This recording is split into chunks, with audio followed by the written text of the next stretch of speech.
Hello and welcome to a recap of our lecture on risk management, the first of two lectures in this area. So the first thing that we looked at here was the link between risk management and corporate governance. Remember, there are various risks that we have that link to corporate governance. For example, the risk of not informing shareholders. We've also got the risk of treating shareholders differently, or indeed of not disclosing information to shareholders. We also then have the risk of poor controls leading to losses. So all of those would breach our corporate governance requirements. So thinking more about the risk that we have, for example, downside risk. Well, remember, this is the risk that's going to cause us a loss, as opposed to upside risk. Remember, upside risk is that a risk that's going to lead to a gain to us.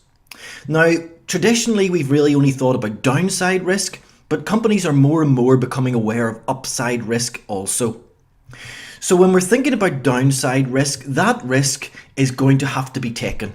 We have to provide a return. So to provide that return, we must take some risk. You cannot provide a return if you don't take any risk. But less risk equals less return. And too much risk equals disaster. So we need to find a balance.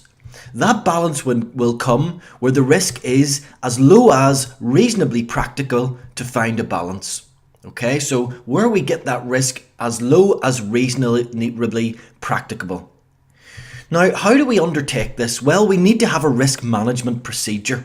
Why do we need to do that? Well, we need to keep the risks identified first of all. We also need to identify changes because risks are ever changing, especially in fast-moving business environments. So in order to take advantage of some upside risk, we need to be aware of the risks. So that upside risk, remember, is increasingly considered and seen as an opportunity, and that will enhance shareholder value if we can take advantage of upside risk. When it comes to both types of risk, upside and downside, we need to have a risk management cycle in place. So that involves risk identification, so looking at all of the risks involved, risk assessment to look at the likelihood of the risk and the impact that it would have, risk planning, what response we're going to have to the risk, and then risk monitoring, which is an ongoing process to monitor our risk management cycle. So that's really what we're going to look at over the next couple of sessions. Enterprise risk management was the next thing we looked at, and remember, enterprise risk management is a risk management system that goes throughout the organisation. So it's holistic, it's throughout the entity, and it's really a response to globalisation and accountability. So really, ERM is a framework to enable us to understand risk. The principles behind ERM are, first of all, we try to relate the risk management within the business to the strategy, so we ingrain it in the strategy. The tone of risk management, therefore, is set at the top of the entity. Everyone throughout the entity is given responsibility for their particular area of risk management, and we consider a really wide range of risk to make sure that we've considered all areas. Really, what we want to do with ERM is embed risk management within the culture of the organisation. So the various components of ERM are the internal environment, objective setting by management, event identification, a risk assessment for those events, a response to those events, control activities to try and reduce the risks, information and communication to try and make sure everyone is aware of their responsibilities, and then monitoring of the process. So all of that will be in place through enterprise risk management. By having this in place, we'll get various benefits. For example, better decisions will be made. They'll take better account of risk. Investor will have confidence in the business because you have this risk management system.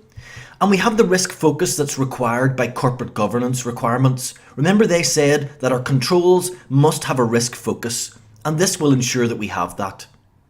So everyone in the organisation will be aware of risk, and also we may well reduce our cost of capital because investors have more confidence in us. Okay, so we're going to go through the different areas of the risk management cycle. The first area was to look at the different types of risk, so identifying the risks.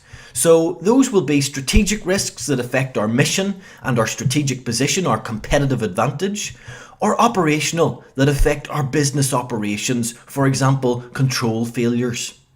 So when we categorize these risks, we're going to look at all of the risks that face the business. So there's lots of different categories we could use, from market risk, which relates to the sector in which we operate, to product risk, the risk that our product actually fails. Credit risk is the risk of our funding running out. Liquidity risk is relating to working capital and running out of cash. Health and safety, well, if we have health and safety failures, for example, that will be a risk to the business. We could get fined on behalf of that. Technology risk is the risk that we fail to keep up with technology. Derivative risk is the risk that we use derivatives and they cause us a loss. Reputation risk, well, that could relate to any of the other risks and could damage the image of our business. And lastly, legal risk relates to legislation or changes in legislation and potentially breaching that. So those are the different risks we can categorize. We can then identify our risks using those categories. There may be generic risks that affect all business, for example, changes in legislation or tax law, or specific risks that affect that business in particular.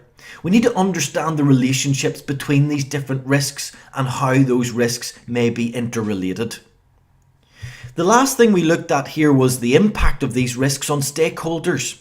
So various stakeholders will be affected by risks. For example, shareholders, if there was a risk that incurred a loss, well then they could lose value on their shares.